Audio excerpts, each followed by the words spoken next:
think one of those things that does make me struggle is, well, you've got a lot of research with yours. You know that there's a positive outlook. For me, they've told me there is in a lot of ways, but at the same time, a lot of the people that have had this cancer, like the majority of people that have had my kind of cancer, are older. So they don't have the 50 plus year outlook, because that's not realistic when you're 80 and have cancer. You can't look at, well, you know, in 40 years time. You can look at the long outlook, and after the 10 years, they've got a very good idea that no, it's not coming back. But for me, that very much scares me that I don't have a lot of the research. I don't have a lot of the information for someone in my age group, my gender, everything like that. How does someone with my kind of cancer react? Yeah. And I know they take a lot of the information off all the other types of lymphoma and the people that have had this kind.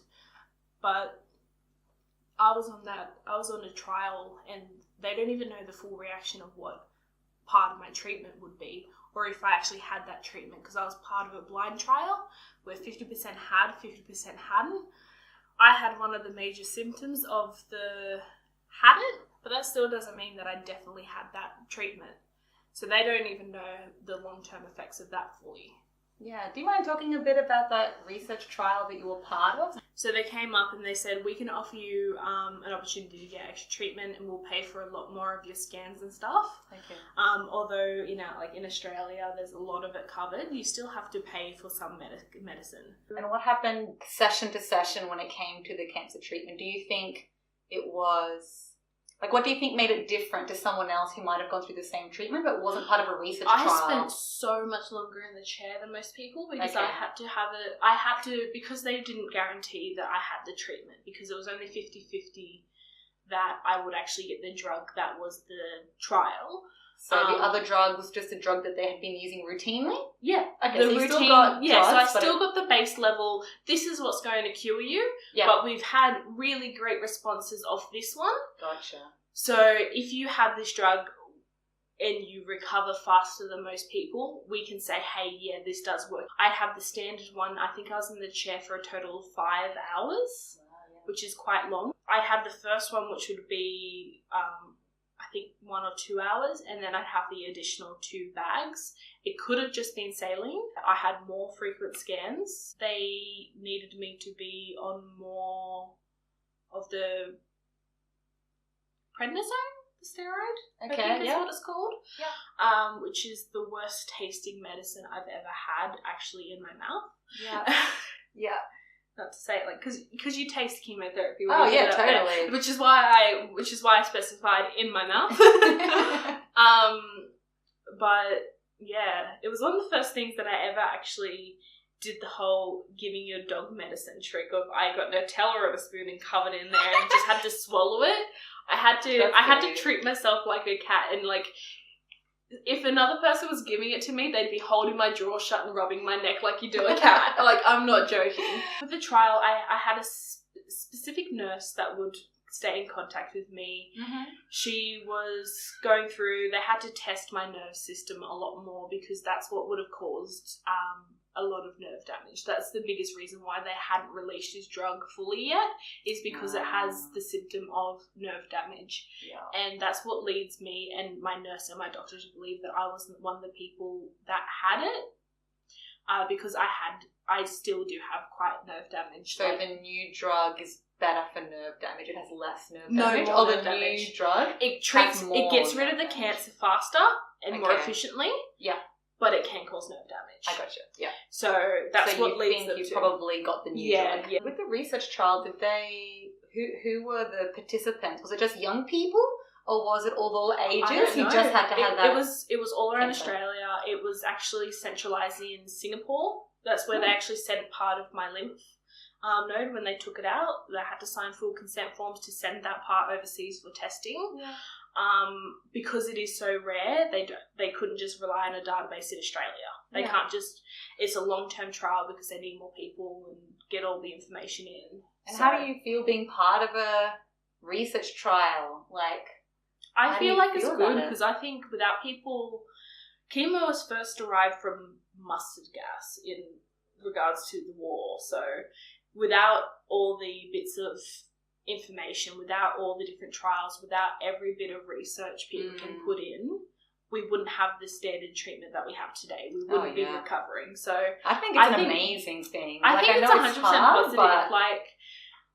I think even though the nerve damage sucks a butt ton, I'm grateful that I had that.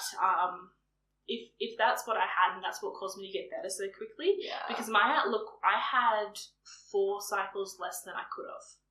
Right. So my cancer went away pretty well, especially since I had quite an aggressive cancer. Yeah. And I had it spread so far. Well, I think it's amazing that you were part of that research trial because it's so important for future patients. And I wasn't part of a research trial, which is why I really wanted to talk about it, just to see how it's different and what your experience was with it. But I am incredibly grateful for all the people that came before me that did all the research trials for Hodgkin's lymphoma. And I know for Hodgkin's lymphoma, there used to be an old treatment that was standard. I can't remember what it was called. It might be BEA-COP or something like that. But now we have ABVD. That's the standard. And that chemo is just as effective, as far as I understand, in terms of getting rid of the cancer, but it has less severe side effects. Yeah.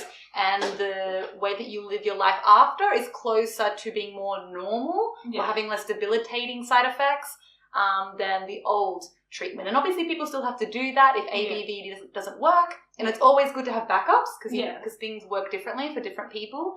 But I'm so grateful because even though they had a pretty good treatment, they found an even better one. And that's just it. They need to keep moving forward. And make the side effects less bad and the symptoms that we have to live with later less bad. And it's only because they have researchers and people like you who are okay with being on it. And I know for some people, they have no choice. For some cancers, it's just part of... That's the only way to get treatment. It's the only thing they can offer them. Yeah. For Which me, must be scary too. I think what they did is they tried to make sure it wasn't too different. They try to make sure that you're still getting better. Regardless of what they're wanting to test, you got the standard treatment. We're giving you everything that we can to get you better. Yeah. But yeah, I just... Some days I do honestly think, oh my goodness, was it just this goddamn trial that gave me this nerve damage? Is that all that it is? If I didn't do that, would I be better now? But at the same time, I could have been going through chemo for a lot longer if I wasn't on it, if they didn't have this drug. I've heard that, I believe in America, they already have this drug approved and it's giving them quite good results. Do you think people should be scared if they're being approached for a research trial? I think read it. Ask questions. I think make sure that the people that are doing it